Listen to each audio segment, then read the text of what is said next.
We start the new year, we all have goals that we want to work towards. So how do you come up with a strategy to stay on track throughout the year and beyond this year? For sure. We are joined by strategist, life coach, and author Mariko Bennett, and her book is out now. It's called The Blueprint to Manifest Your Dreams. Thank you for being here on Great Day Washington. Thank you for having me. I'm super excited to be here. How did you get into manifestation? And maybe explain it for people who have never tried it. Okay, so I'm a master manifester, and how did I get into it? We started with vision boarding, and what I found was, friends would ask me, how did you achieve everything you put on your board?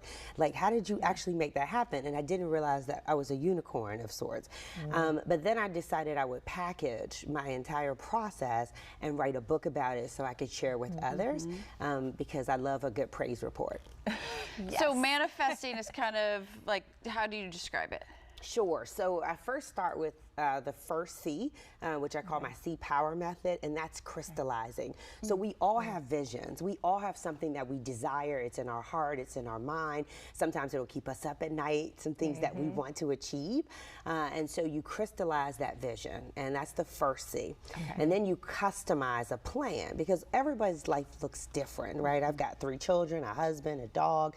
I'm an entrepreneur. I'm an author. And so you really have to customize a plan to actually help you reach and achieve that vision. And it should be grounded in smart goal setting. And then cultivate, which is the third C, which means you actually have to do the work. So manifesting does not work. Just saying I want to be rich and happy. I thought we could visualize this and it would happen. That's right. A lot of people do, but it's to cultivate the work. You got to put the work in.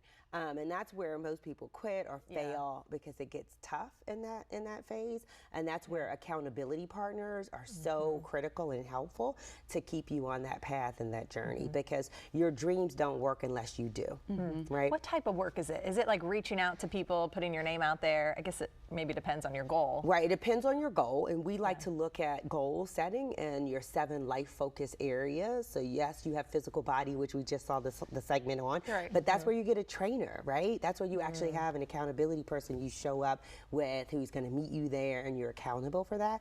But you may have mindset goals, so you may have personal or professional goals or social goals. So I'm a workaholic. I have to have social goals. So I have friends that all they do is hang out. And I'm like, okay, what's going on today? Beach time? Yes. But when you're a workaholic, you literally have to set priorities and goals to just being social and like relaxing.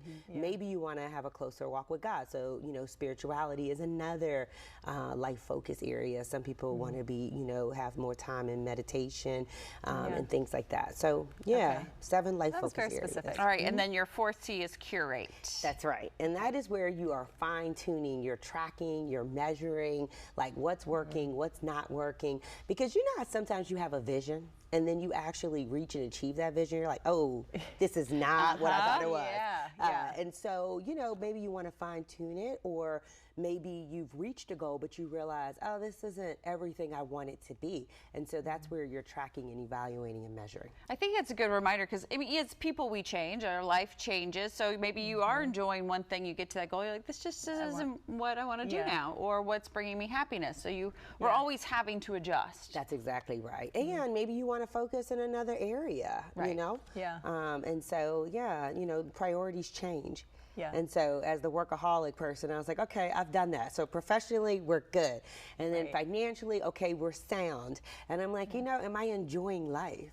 Because you only get one of them, right? And so I'm like, I'm going to have some social goals. I also liked your tip to make sure it's visual to you every day, where you see these goals and what you're trying to manifest. Absolutely. And so we actually even put, the board's great, right? You can put it in an area where you see all the time. But if you're always on the go, right, or you travel quite a bit, we like to actually put your vision on items like a water bottle, right, to help inspire you to make good choices, or your mouse pad, items that you can carry with you. And so when you participate in one of our programs, we actually gift you with your board on a special item, or your coffee mug, I'm glad you mentioned that. I'm sure people listening want to know how to get in touch with you. So Mariko's book is called The Blueprint to Manifest Your Dreams. You can always check it out, reach out to her, learn more, and actually achieve those goals here in 2023. Thank you for helping us. We appreciate it. Thank you for having me. All right, now that you have a plan to manifest your dreams, we want to point you